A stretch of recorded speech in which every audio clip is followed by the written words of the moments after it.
agora mais um programa Memória Agradecida e Olhar Esperançoso, que faz parte das comemorações do Jubileu de Ouro da Diocese do Rio Grande. No decorrer deste ano jubilar, estamos mostrando testemunhos de pessoas que fizeram ou fazem parte da Diocese do Rio Grande. Desta forma, vamos agradecer e resgatar estes 50 anos de história. Começamos o programa Memória Agradecida e Olhar Esperançoso com a oração jubilar. Ó Deus, Pai de bondade que nos levas à plenitude, nós a Ti louvamos, porque por meio de Teu divino Filho, Jesus Cristo, edificaste a Igreja sobre o alicerce de Pedro, humilde pescador, escolhendo juntamente com ele outros apóstolos a segui-lo. Pela Tua palavra que nos ilumina, confiamos que também a nós é dirigido este convite. Queremos ser Teus discípulos missionários, vivendo em comunidade, num só coração.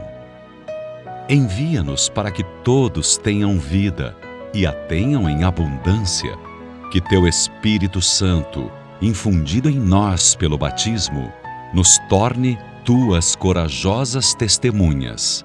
Interceda por nós a Santíssima Virgem Nossa Senhora de Fátima. Amém. No programa de hoje, nós teremos o testemunho do comerciante Sérgio Estima, que durante mais de 50 anos se dedicou ao movimento cristão em Rio Grande, junto à Diocese. Sérgio Estima nasceu em Rio Grande, tem 82 anos. Estudou no Instituto de Educação Juvenal Miller e Colégio Lemos Júnior. Cursou contabilidade na Escola Getúlio Vargas. Desde muito cedo começou a participar dos negócios da família, que em 1914 abriu em Rio Grande uma relojoaria e joalheria. Hoje trabalham como ótica, negócio este que vem passando de pai para filho. Foi criado em um lar cristão. Seus pais, sempre ligados à Igreja Católica, trouxeram para Rio Grande a primeira imagem de Nossa Senhora de Fátima. Sérgio tem 6 filhos, 11 netos e 4 bisnetos e hoje está aposentado. Em 1973, participou do movimento de Cursilho em Rio Grande e desta data em diante começou a fazer parte ativamente do movimento cristão e do trabalho na Diocese do Rio Grande. Sérgio, vamos começar então nos contando um pouquinho sobre a tua família, essa tua vivência cristã, em um lar cristão. Eu nasci em um lar cristão e consegui manter a minha família, minha mulher, meus filhos. A Irene, que foi uma mulher, eu chamava sempre ela, era uma mulher de Deus. E ela transmitiu junto comigo para os meus filhos e para os meus netos. Hoje eu tenho um neto que é ministro da Eucaristia, o Gordo faz parte do Nazaré sempre. Então sempre vivi no meio do cristianismo. E tu acha que isso foi a base da tua família, os teus pais que te levaram a isso? A base foi dos meus pais. Tu fala que tu é igrejeiro desde que nasceu, é isso? Igrejeiro desde que nasci. E por influência principalmente do meu pai. Meu pai português, veio de Portugal. Ele soube das aparições de Fátima em 1917 e encomendou para um amigo dele uma imagem de Fátima. E o amigo dele trouxe uma imagem de Fátima. Foi cheia de peripécias até chegar em Rio Grande, que é aquela imagem que está na Igreja do Bonfim, que é considerada a primeira imagem de Fátima no Brasil. Em 1925, tu imagina isso. E ele sempre foi muito ligado. Meu pai era uma pessoa simples, muito simples, mas muito correto. Quem foi o seu José Estima? Foi um homem de Deus, um homem correto. Já dizia o próprio Dom Frederico, dizia isso. E a minha mãe sempre acompanhava ele. E eu nasci nesse meio. E quais são as igrejas que tu frequentava quando criança? Quando começou assim? Quando começou, eu frequentava na Matriz de São Pedro. Naquela época era a Matriz de São Pedro. Depois com o Emaús passando para a igreja do Bonfim, por influência do movimento Emaús. E sempre frequentei missa semanal, com comunhão, isso a vida inteira. Eu, e consequentemente, levando todos os meus filhos, todo mundo junto. E como é que era, assim, esses 6 filhos, agora com 4 netos, né? 11 bisnetos, como é que foi constituir essa família, assim, nessa? Agora mesmo aqui nós estamos na tua casa, né? Onde tu diz que vocês vivem numa comunidade, porque os filhos estão todos aqui na volta. Eu acho assim, que na vida tu tem que criar condições para tu viver bem, não é só para tu viver bem, não é só a ti. Muito os teus filhos, tuas noras, teus genros e teus netos têm que viver bem. E dentro do catolicismo, o que eu achei, o viver bem foi sempre dentro do catolicismo, sempre da Igreja Católica. Em 1973, tu realizaste o cursinho.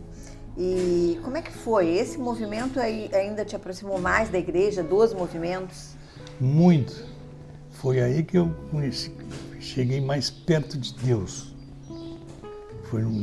Fiz o cursilho em Pelotas, em 1973, e depois tive uma reunião entre o Paulo Preto, a Dolores, a Luizinha, o Dom Frederico, eu e a Irene.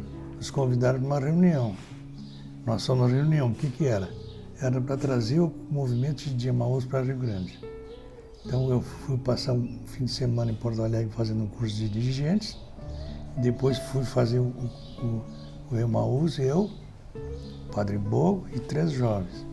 E depois, no outro fim de semana foi a Irene, Dom Frederico foi participar, foi saber o que era, o que não era, porque na época não sabia, e 3 moças. E daí que começou o movimento Emaús. E muito pela chancela do Dom Frederico. Dom Frederico, eu sempre achei que ele era um homem de Deus. E essa tua convivência, então, mais perto do Dom Frederico, começou com o movimento do cursilho e o movimento de Emaús. E aí vários, porque o movimento de Emaús, os jovens de Rio Grande começaram a participar em Porto Alegre, né? Vários foram em Porto Alegre, e depois vocês trouxeram para Rio Grande. Conta como é que foi isso aí. Tá, então, logo no início, foram 3 jovens, como eu te disse, 3 jovens de Pelotas, 3 jovens de Rio Grande, Padre Bogo e eu. Fomos a Porto Alegre fazer o curso. Voltamos e 3 jovens de Pelotas. Em uma semana nós íamos a Pelotas fazer reunião de grupo em Pelotas com os 3 jovens de Pelotas. E na outra semana nós fazíamos reunião de grupo em Rio Grande com os 3 de Rio Grande, mais o Padre Bogo. E aí começou a convivência. Começou a acontecer. E daí o movimento de Emaús foi muito forte naquela época. Tu participaste do movimento. Foi muito forte naquela época, muito por causa de Dom Frederico Sidoni. E ele, eu acho que foi um baluarte da religião católica em Rio Grande. E esse movimento, né, contribuiu para muitos jovens, né, chegarem mais perto da igreja, essa convivência. Só para ter uma ideia, eu participei de 22 cursos de Emaús. Em Rio Grande? Em Rio Grande. Imagina quantas pessoas, multiplica por 50 pessoas em cada concurso, atingiu a quantas pessoas. Isso aí espalhou também. Porque uma coisa, Alzira, que a gente tem que pensar o seguinte, eu não quero falar em mim, eu tenho que falar no que eu fiz para minha família, para os meus amigos e para a comunidade. Aí que acontece, que foram acontecendo as coisas. Bem, Emaús, né, cursilho, Emaús, aí teve Nazaré, Nova Aliança, como é que é? E aí fala um pouquinho sobre essas atividades aí dentro desses outros movimentos cristãos. Tinha já o Emaús e queriam trazer o Nazaré para Rio Grande, que era de Pelotas. Nós fomos num ônibus a Pelotas, na casa do coordenador do Emaús de Pelotas, para pegar toda a documentação para trazer para o Rio Grande para acontecer o Nazaré. E aí começou o Nazaré. E o Nazaré, daí se foi embora. Depois, Nova Aliança também. Nova Aliança. Qual era a diferença deles para o pessoal? Idade. O Emaús atingia de 18 a 25 anos. O Nazaré um pouco menos. E tinha a Nova Aliança, te lembra da Nova Aliança? A Nova Aliança foi criada dentro da minha casa. Por quê? O pessoal de cursilho, eu ia fazer o cursilho. Os filhos com 18 a 25 anos participavam do Emaús. E os pequenininhos estavam fora. Então tinha que criar alguma coisa. Então nós criamos. Criamos dentro da minha casa, lá com um grupo de jovens, eu e a Irene. Até o nome de Nova Aliança foi dado por mim. E foi criado por jovenzinhos pequenininhos. Era até muito bonito de ver, um baixinho pequenininho, a Louvor a Maria, da Boa Noite de Noite, tudo de pijaminha, um espetáculo. Coisa mais querida. Ah. E nesses, né, até o pessoal conhecer um pouquinho, né, sobre como funciona um cursilho, um Emaús, né, que são o que acontece dentro, né, desses movimentos que faz com que, né, os jovens se cheguem mais à igreja. Como é que é dito sobre o Emaús? Curso de Valores Humanos e Cristãos. Então valoriza a pessoa humana dentro da Igreja Católica. Então ia por aí, era curso com palestras. Palestras, testemunhos, né? Tem um caso interessante. Quando eu fui fazer o Emaús, são parentes, fui fazer o Emaús e me pediram que eu tinha que trazer o Emaús para o Rio Grande. Fui primeiro aí. E eu cheguei lá e disse que eu quero um papel de tudo que está acontecendo aqui. Eles disseram, mas nós não temos papel para te dar para todo mundo. Então, o que eu fiz? Cristamente, acontecia alguma coisa, eu pegava o papel e botava escondido dentro da mala. Escondido dentro da mala. Quando eu voltei, falei com o Dom Frederico, Dom Frederico, está tudo aqui. Só não peguei a última missa, porque na última missa não deu para pegar o papel. Quando ele foi numa outra semana fazer o Emaús, a primeira coisa, na primeira reunião, ele veio com um papel e disse assim, Sérgio, está aqui, ó. Eu roubei também para tu ficar descansado que não foi roubo. Bem Dom Frederico. Bem Dom Frederico. Nos fala um pouquinho sobre esse teu convívio com Dom Frederico. Muito, muito próximo.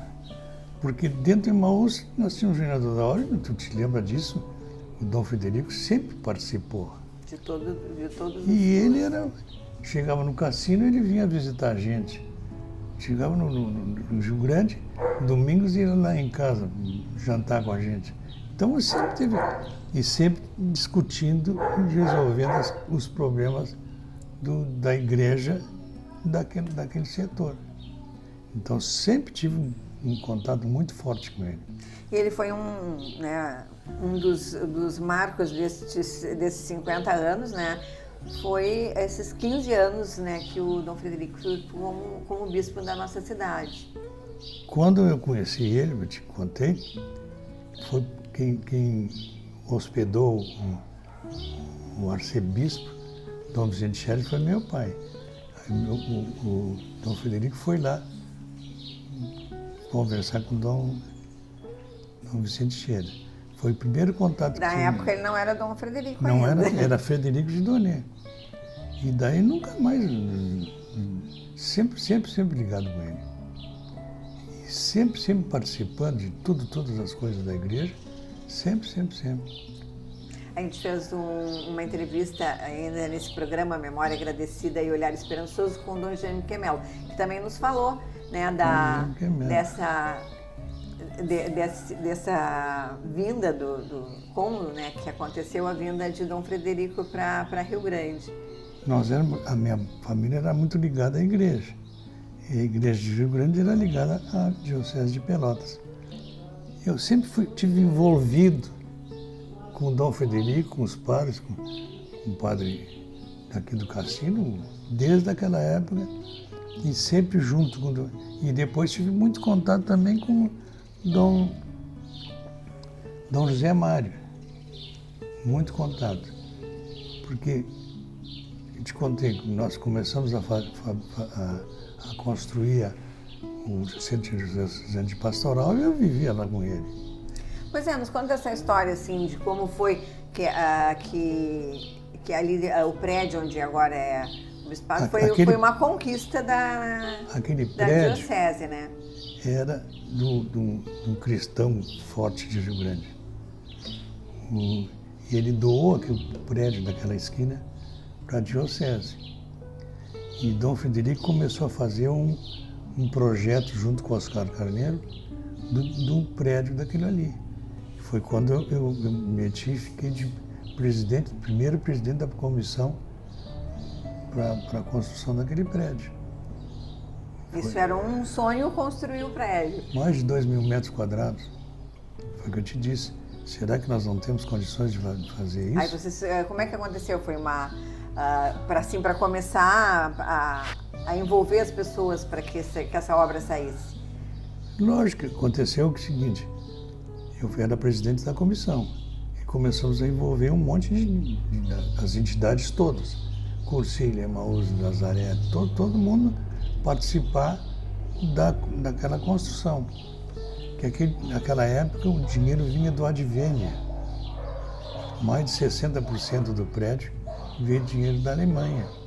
Então, mas nós temos tudo para construir esse prédio. É só administrar. Então, construímos uma comissão e começamos a administrar a construção daquele prédio. Aí veio o primeiro dinheiro da Advênia e começamos a construir. Aí está lá. E a casa de formação? Casa de formação, eu não sei como é que o Dom Frederico fez. Eu me lembro eu de carrinho de mão, carregando areia para fazer o alicerce. Isso, inclusive o Dom Frederico disse que também carregava também, né? O Dom Frederico sempre junto com todos nós. E todas as coisas dentro da casa foram feitas por nós. Eu me lembro que nós fomos para Pescal para fazer as camas. E quem fez as camas foram o pessoal que participava da igreja naquela época.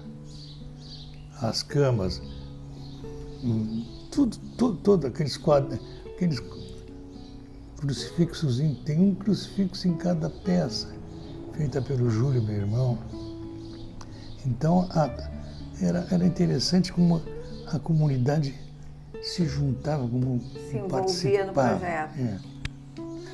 Bem, e como é que tu vê essa caminhada assim da diocese? Foram, né, muitas conquistas, né? Se falava no início que também não tinha muitos sacerdotes, aí foi uma conquista atrás da outra, né? Como é que tu podes resumir assim? Como é que eu posso resumir? Eu acho que o resumo principal é Deus. Deus faz as coisas dele certinho, né? Então, junto com Deus e a comunidade, a gente faz. Por que não pode fazer? Então, era Deus com a comunidade. A comunidade que fazia tudo, participava de tudo. E se envolvia em todos os projetos. Todos os projetos eram envolvidos. E não era um nem dois, eram várias pessoas que participavam. Da criação de diocese, eu me lembro, a comissão, uma coisa que eu queria te dizer, o que foi mais importante na criação da diocese? Sabe o que foi? A criação da diocese, que envolveu todos os cristãos de toda a cidade. Todo mundo vibrando porque nós estávamos atrelados a Pelotas. Então, o Rio Grande ia passar a ser diocese.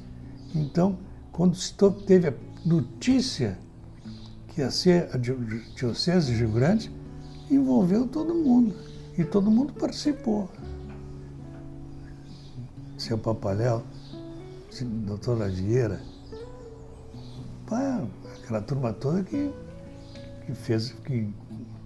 montou a diocese toda. Sobre o movimento familiar cristão, tu também teve participação? Como é que Tive. Ele atua bastante agora também, não é? Eu e a Irene, nós éramos trabalhávamos no Joana d'Arc. Nós éramos presidente do Círculo de Pais e Mestres. E a irmã Maria da Paz um dia veio com a história que tinha que trazer, na época, o movimento familiar cristão. Então nós juntamos 5, 6 casais, então vamos trazer para Rio Grande o movimento familiar cristão. Dali começou a acontecer e acontece até hoje.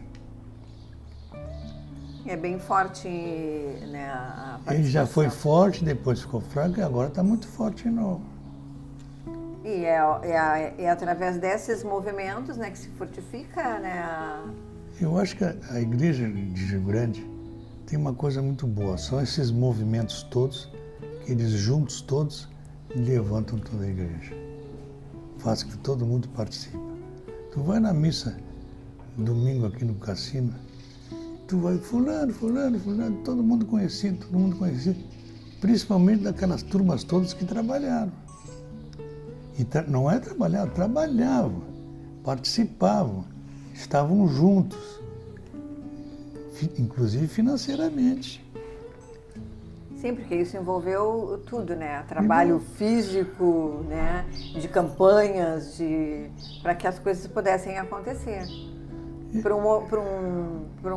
Por exemplo, um Emaús, um Cursilho acontecer, um Nazaré, envolve financeiramente muitas coisas. Então, tudo isso era um trabalho, né? Era um trabalho comunitário. Era o trabalho braçal de cada um, parte espiritual de cada um e financeira de um monte também. Porque nada funciona sem dar nada do dinheiro. E tudo aconteceu. Rio Grande, quanta coisa aconteceu. Eu me lembro desde 73, 74, quantas coisas aconteceram em Rio Grande, tudo envolvendo a comunidade. E a comunidade, principalmente de Cursilho, foi muito ativa. Lógico, do Cursilho, do Emaús, do Nazaré, e daí vai. Bem, agora com o Dom Ricardo, tu não participasse... Não tem contato, não tem tido contato nenhum, porque eu não tenho ido à missa na igreja. Então não tenho tido contato. Tive contato com Dom José Mário. Dom José Mário, principalmente na construção da obra da 24 de maio, muito contato tive com ele. Agora, Dom Ricardo, não. Bem, como é que, Sérgio, que tu faz para perseverar na tua fé? A gente tem 2 perguntas no nosso programa, Memória Agradecida e Olhar Esperançoso, que a gente sempre faz para todas aquelas pessoas que estão os nossos testemunhos, né, dessa história da Diocese do Rio Grande. Eu acho assim, Alzira, eu não faço isso por mim. Eu faço pela minha família, pelos meus amigos e pela comunidade.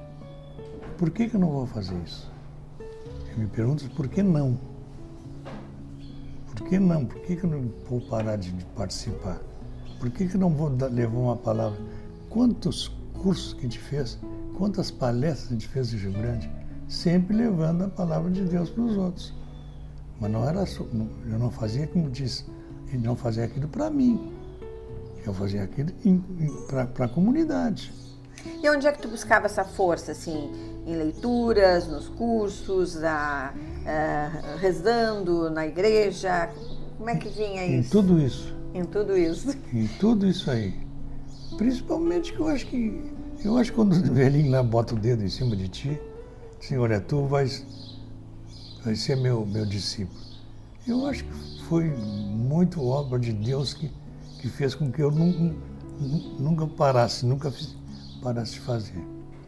Eu até hoje não participo mais nada, não tenho mais condições físicas, mas em compensação minha família toda está toda envolvida no movimento com a igreja. E por quê? Porque eles veem o meu exemplo. Eu acho que o nosso exemplo que move muita coisa. E tu não participa fora, mas dentro da tua casa e com eles participando... Tu tá vendo, eu vivo numa comunidade. E essa comunidade, quem é o responsável dessa comunidade? Quem é o chefe da comunidade? Então eu tenho que participar, eu tenho que estar junto. Palavra, um abraço, um aperto de mão, sempre junto, sempre com exemplo. Eu me lembro muito disso, o exemplo que o meu pai me deixou. Exemplo de seriedade. Eu digo, quem é o Sérgio? O que o Sérgio fez? Nada. Eu não fiz nada. Eu sempre fui... não sei. Foi um discípulo, né? Aí veio aqui para nos mostrar muitas coisas e abrir várias portas para vários, né, jovens, casais que hoje vivem, né, na nossa cidade. Bem, e esperança? Nós estamos assim num momento, né, dessa pandemia, onde as pessoas estão, né, buscando mais sua fé e a esperança, né, Eu acho que a esperança nunca morre, né? Verdade. Por que a gente tem sempre esperança? Se tu perder a esperança, cai tudo por terra. Eu tenho que ter esperança de ser um exemplo, principalmente atualmente mais para minha família. Então, mas já foi exemplo, né, nos movimentos e na vida, quando participou de várias coisas. Então é por aí, né? É verdade. Bom, para a gente encerrar, assim, como a gente está vivendo esses 50 anos, estamos no ano jubilar, né? Em setembro de 2021, é os 50 anos da Diocese, a gente queria que tu deixasse uma mensagem, assim, para todas as pessoas envolvidas. Perseverança, em primeiro lugar. Seriedade em fazer as coisas. E participar da comunidade, ser alguém para a comunidade. Eu acho que tu tem que transmitir a palavra de Deus para os outros. Eu sempre participei tudo em função de quê? Para levar a palavra de Deus para os outros. Então eu acho que isso aí não pode parar. Sempre carregando a palavra de Deus. Aprendi assim e consegui viver assim e espero que isso aí continue. Tá certo, Sérgio. A gente quer agradecer muito a tua participação aqui no nosso programa, a Memória Agradecida e Olhar Esperançoso, que veio trazer assim o teu testemunho, a tua história, com essas palavras de fé, essa tua história de família, de esperança, né, para todos nós nesse ano jubilar da Diocese do Rio Grande. Muito obrigada. Obrigado, Luzira. Um abraço para todo mundo, fé para todo mundo, esperança para todo mundo. Só isso.